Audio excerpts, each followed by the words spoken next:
Oke, assalamualaikum warahmatullahi wabarakatuh ya. Kita hadir di sini menjawab pertanyaan ya, menjawab pertanyaan. Sebentar, saya share dulu ke orang yang bertanya.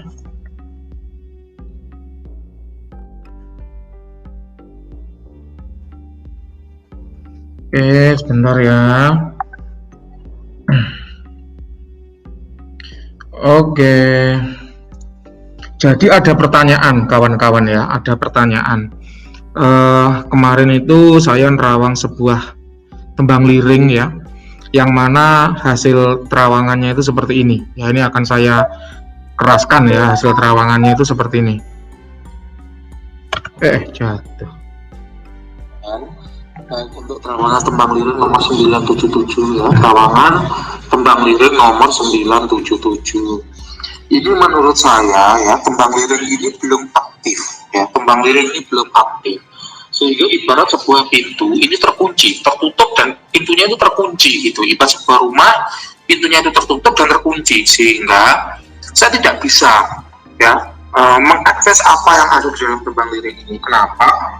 Karena sebuah mustika ya, ketika dia belum aktif, maka kode-kode yang seharusnya yang memberi buah pada mustika tersebut, pada ajian tersebut, dia tidak berada di tempat yang gitu loh. Sebagai pengalaman saya, kenapa dia juga punya kehidupan sendiri kayak gitu. Jadi ini menurut saya berarti ya, sehingga untuk kode-kode dan sebagainya semua masih terkunci atau tertutup ya, kayak gitu. Nah, lalu solusi gimana ya? Solusinya coba tanyakan kepada penjualnya bagaimana cara ya. Jadi saya melakukan terawangan ya, sebuah tembang liring yang belum aktif kala itu. Nah, jadi ya apa ya, dengan penuh risiko ya sebenarnya ketika kita melakukan terawangan, kalau orangnya itu benar-benar mau menerima ya, benar-benar mau apa ya, ketika kita beri suatu sudut pandang tertentu, dia mau menerima, maka hasilnya akan seperti ini ya. Ini balasannya ya. Tembang liring itu memang belum aktif mas. Jadi pemahar itu ngomong ke saya, tembang liring itu memang belum aktif mas. Memang pengen saya review sebelum sampai ke tangan saya, dan ternyata memang terawangan dari Anda jujur apa adanya. Nanti setelah sampai mau saya selaraskan. Kayak gitu, itu adalah jawaban dari pemilik tembang liring itu. Jadi kadangkala ketika saya mau menyampaikan sesuatu yang azimat itu kosong atau azimat itu belum selaras, saya mikir orangnya ini mau nggak atau siap nggak mendengar hasilnya apa adanya. Karena seringkali orang-orang zaman sekarang itu ketika kita kasih tahu, oh mohon maaf tembang liring Anda belum aktif, oh mohon maaf azimat Anda isinya kodamnya biasa, oh mohon maaf masih keluar, oh mohon maaf pusaka Anda tidak sehebat yang Anda iklankan, kayak gitu. Kadang itu orang itu nggak mau terima ya. Mereka lebih seneng kalau azimatnya itu dibilang kuat ya, dibilang isinya dewa Zeus ya, dibilang isinya kodamnya ada jutaan, kayak gitu tuh orang tuh seringkali lebih seneng.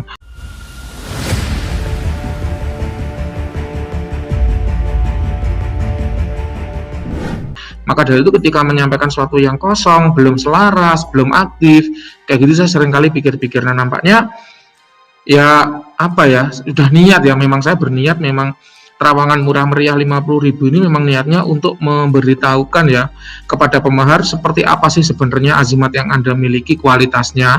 Oleh karena itu walaupun kadang disemprot sama orang, kadang orang itu nggak terima ketika saya beritahu kondisi azimatnya, ya saya sabarin aja. Kenapa? Karena memang niat awal dari saya adalah saya ingin memberitahukan kepada mereka seperti apa kondisi dari azimat yang mereka miliki, termasuk keris-keris pusaka, tombak-tombak warisan. Itu memang saya hadirkan dengan mahar murah meriah 50.000 itu supaya semua kalangan masyarakat itu bisa menjangkau, tidak merasa keberatan. Sekarang untuk terawangan seperti ini maharnya 50.000 di mana loh yang masih ada, kan nggak ada kayak gitu. Jadi ya itulah ya, nih saya katakan kejujuran walaupun itu pahit ya. Jadi tembang liring ini kosong ya, kosong karena memang belum aktif. Nah kemudian ya si pemahar itu bertanya lagi ya ke saya, itu bertanya lagi begini, pakem tembang liring dengan benda bertuah lain apakah sedikit berbeda ya mas gitu. Jadi pakem tembang liring dengan benda bertuah lain apa sedikit berbeda ya mas. Dulu saya pernah mencoba ya, media belum sampai, saya terawangkan ke Anda, kodam masih ada meski belum selaras. Untuk TL berarti kodam belum disegel di TL. Saya juga baru ini mau punya TL ya, seperti itu pertanyaannya. Mungkin supaya teman-teman bisa membaca pertanyaannya akan saya copy paste aja ya pertanyaannya di kolom komentar ya, kayak gini. Nah, itu dia. Nah, itu dia. Nah, itu dia loh, kok nggak muncul?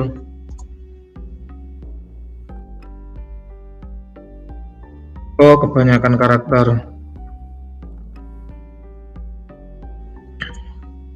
Oke. Nah, itu pertanyaan. Jadi pakem TL dengan benda virtual lain apa sedikit berbeda? Jawabannya berbeda ya. Berbeda. Kenapa? Karena tembang liring ini kalau yang benar ya, saya ngomong kalau yang benar ya. Sama seperti keris ya. Keris itu kan budaya Jawa. Saya juga orang Jawa, saya paham budaya Jawa. Nanti kalau saya ngomongin TL, nanti ada praktisi tembang liring yang ngomong, "Oh, Mbak Wira itu orang Jawa, dia nggak paham dengan budaya tembang liring." Nanti saya khawatirnya itu digitukan. Makanya saya ngomong aja perumpamannya keris ya. Keris ya, itu kan budaya Jawa, diambil dari budaya Jawa. Nah, pakem keris dengan benda virtual lain apa sedikit berbeda? Jawabannya berbeda. Kenapa? Karena keris itu dibuat dengan pakem-pakem kuno, sama dengan tembang liring. Itu dibuat dengan pakem-pakem kuno Kalimantanan sana. Ya tentu tembang liring itu bermacam-macam. Kenapa? Karena beda dalang yang membuat akan beda juga kualitasnya. Sama seperti keris, beda empu akan beda kualitasnya. Contoh keris-keris yang melegenda adalah keris Empu Gandring misalnya. Itu dibuat oleh seorang empu yang namanya Empu Gandring. Tentu keris Empu Gandring tidak sama kualitasnya dengan buatan empu-empu yang lain. Ada yang ya cuma sekedar wujudnya cantik tapi isinya kosong. Ada yang sekedar wujudnya cantik, ada isinya tapi kualitasnya ya entah, kayak gitu ada. Sama tembang liring dan azimat-azimat lain pun demikian. Jadi jangan dikira kalau itu tembang liring wah udah pasti istimewa, enggak. Tergantung siapa dulu dalangnya. Makanya tembang liring buatan dalang-dalang tertentu itu lebih terkenal dibanding dengan tembang liring buatan dalang-dalang yang lain. Contoh, saya ambil contoh ya, yang sudah legend ya, yang sudah legend. Ada yang namanya dalang Idrus contohnya, itu kan sudah legend. Kenapa? Karena memang terkenal karena kualitasnya kayak gitu. Sama-sama kecap aja kan beda tuh rasanya.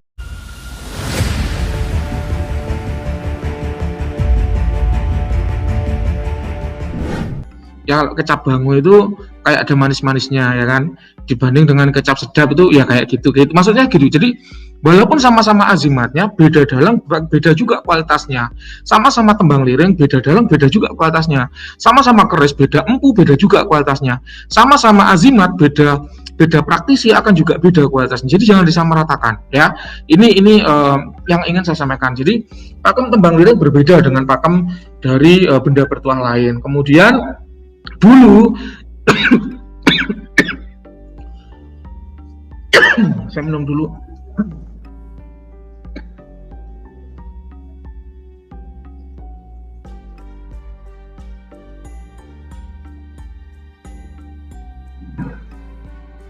Sampai keselak ya. Ini lagi batuk memang ya, musimnya ya, musim batuk. Dulu saya pernah menerawangkan media ke Anda. Bendanya belum sampai, medianya belum sampai, tapi kodamnya ada. Kenapa kok begitu? Karena seperti yang saya bilang tadi, beda dalang itu beda kualitasnya, beda dalang beda pakemnya. Yang perlu Anda tahu bahwa beda dalang, beda gurunya, beda guru, beda ilmunya, beda ilmu, beda tata caranya. Ada tembang liring itu yang walaupun dia belum diaktifkan, kodamnya sudah nempel di benda itu. Ada juga tembang liring yang ketika belum diaktifkan, kodamnya masih ada di alam gaib. Jadi tidak nempel di benda itu.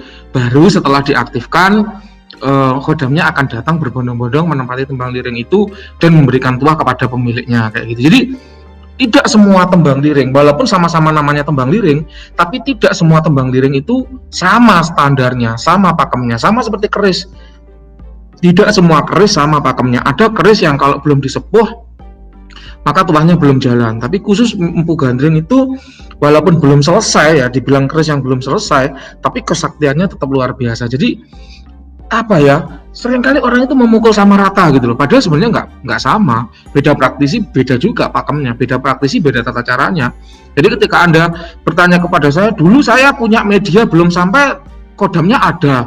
Sekarang kenapa kok tembang liringnya medianya belum sampai, kodamnya nggak ada? Ya karena beda yang membuat, beda pakem ilmu yang digunakan, beda tata caranya kayak gitu.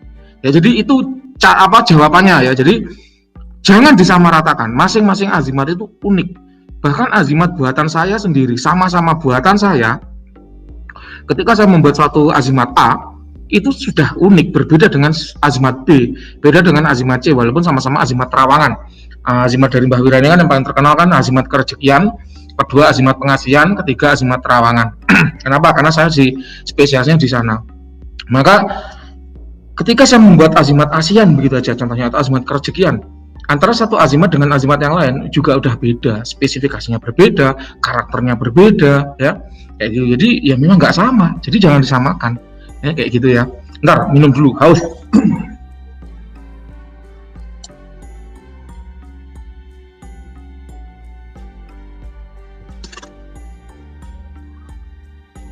Oke, kita kembali. Itu ya jawabannya. Kita sapa dulu yang sudah nongol di kolom live chat. Mas Muhammad Saleh ya, saya mau bertanya Mbah, misal saya binding vessel, hari pertama ada suasana ramai begitu, tapi tidak hadir si kodam. Nah, hari kedua nggak ada apa-apa, muncul biasa saja. Itu kenapa ya?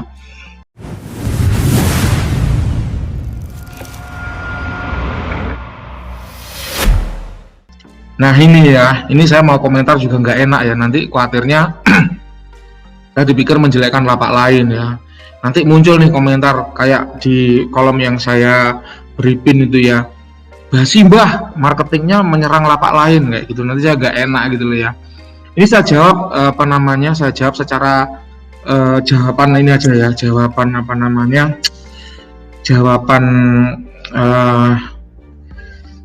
politis saja ya. Jadi gini Mas, ketika Anda panggil pertama ramai ya, itu bisa saja karena belum selaras.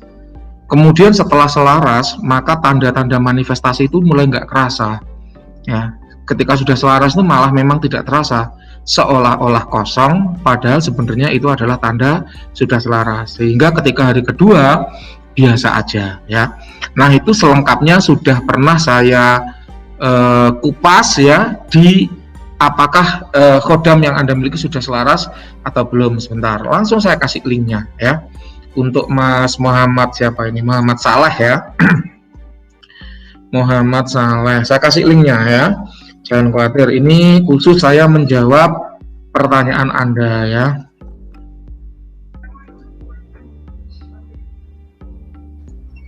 Oke.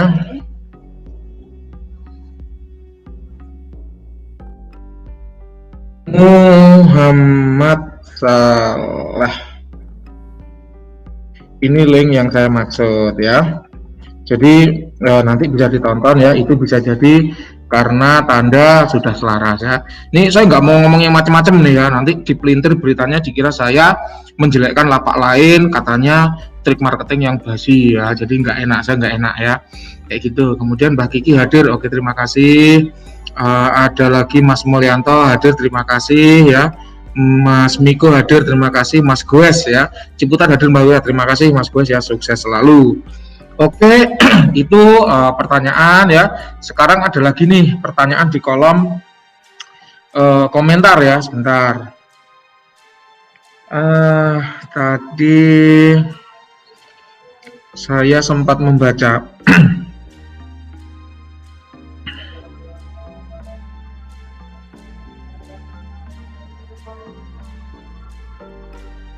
Mana ya?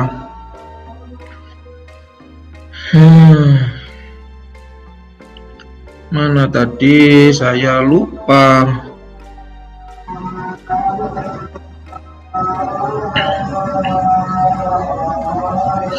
Tadi saya ini ya, saya baca ya, nanti akan saya bahas khusus menjadi sebuah konten. Saya jawab begitu. Kok ketika saya cek lagi nggak ada, sebentar ya. Oh ini dari Mbak Nani ya, dari Mbak Nani, cincin biru 988, sebentar ya, cincin biru 988 dari cincin biru 988, cincin biru 988.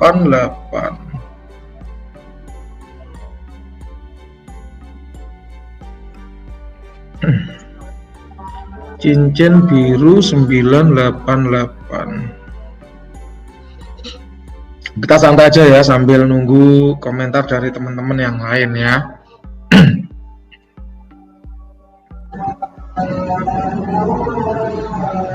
Duh, komentarnya hilang ya. Komentarnya hilang.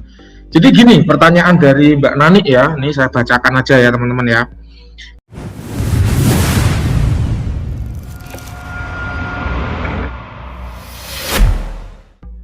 Mau nanya nih Mbah, apakah kodam semakin tua ya, tentu semakin bagus powernya? Jawabannya tidak tentu. Selama saya bermain Supranatural 5 tahun ini ya, saya menemukan kodam tua yang 3.200 tahun, 4.000 tahun, 5.000 tahun, yang levelnya 9,5, 9,7 ya, yang tua-tua kayak gitu ada ya. Tapi saya juga menemukan kodam-kodam usia 700 tahun, kodam-kodam usia 850 tahun dengan level 9,8. Jadi tidak tentu semakin tua kodamnya juga semakin kuat levelnya, itu belum tentu. Itulah keunikan dari dunia supranatural. Jadi tidak ada yang pasti dalam dunia supranatural. Apakah semakin tua semakin kuat? Enggak. Banyak juga yang muda-muda dan kuat-kuat. Ini sama seperti pertanyaan, apakah orang semakin tua akan semakin kaya? Pada umumnya semakin tua akan semakin kaya. Tapi tidak menutup kemungkinan banyak juga anak-anak muda yang sukses masih muda sudah kaya. Kayak gitu ya, itu perumpamaannya kayak gitu. Kemudian, lalu apakah ada kodam yang masih di bawah 100 tahun, tapi dia punya kekuatan yang powerful juga? Jawabannya mestinya ada. Tapi saya tidak pernah mendapat kodam di bawah 100 tahun ya. Kodam-kodam yang hasil konjurasi saya, yang saya sketsa ya, itu rata-rata di atas 600 tahun. Kenapa? Karena sayang kalau di atas 100, di bawah 100 tahun di sketsa itu sayang. Sketsanya mahal ya kawan-kawan ya. Sketsanya itu 400.000 ya satu sketsa. Jadi kalau kodam di bawah 100 tahun itu terus saya sketsakan tuh sayang maharnya ya. Itu mohon maaf ya. Jawabannya begitu ya. Ini untuk Mbak siapa ini? Mbak Nani ini ya. Mbak Nani mana tadi? Mbak Nani ya, Mbak Nani. Oke, kita lanjut teman-teman ya. Curhat Mbah. Oke ya. Dari Mas Gues ya. Mau selarasin dengan kodam pada mustika saya abote raumum. Udah coba pakai asmasir juga nggak bisa apa-apa atau belum sempurna. Nah ini coba bisa dikonsultasikan sama penjualnya ya. Kenapa kok penyelarasannya kok terasa berat? Ada apa ya? Jadi kalau kodam-kodam dari Padepokan Sengkelat ya itu rata-rata sejauh ini sih tidak pernah ada masalah. Baik itu dalam bonding, dalam penyelarasan mudah, diajak komunikasi pun mudah dengan cara media pendulum ya. Itu kalau dari Padepokan Sengkelat. Kalau dari lapak lain, nah ini saya mau komentar tuh khawatir salah ya. Saya mau komentar nanti dikira menjatuhkan lapak lain. Nah ini juga repot ya. Jadi coba dikonsultasikan ya dengan praktisi yang meritualkan, kira-kira kenapa kok berat ya, apakah ada cara agar penyelarasannya lebih ringan kayak gitu ya. Itu solusinya. Kemudian ada Pak Kiai ya, Pak Kiai dari Jogja nih hadir Mbah. Oke, terima kasih Pak Kiai, pangestunipun. Mbah Dwi double gardan ya, sugeng sonten Mbah hadir ya, terima kasih Mbah Dwi double gardan, semoga ketularan double gardannya. Oke ya. Abdullah Zailani, salam hormat guru. Wira izin menyimak, monggo ya, salam hormat, selamat menyimak. Oke, itu dulu untuk konten kali ini ya. Saya masih akan tetap live dengan beberapa benda-benda yang mau diterawangkan. Ada juga nanti orang yang konon katanya kena kiriman ya. Jadi saya mau ngecek bener nggak sih orang ini kena kiriman kayak gitu. Oke ya, terima kasih ya Mas Hilal Banjarmasin hadir, terima kasih Mas Hilal. Mas Goes ya, nggak dikasih kunci nih Mbah, after salesnya kurang bagus. Wah kalau itu saya no comment ya, itu saya kok no comment ya. Ini buah si malakama ya ini ya, dijawab salah, nggak dijawab juga keliru ya.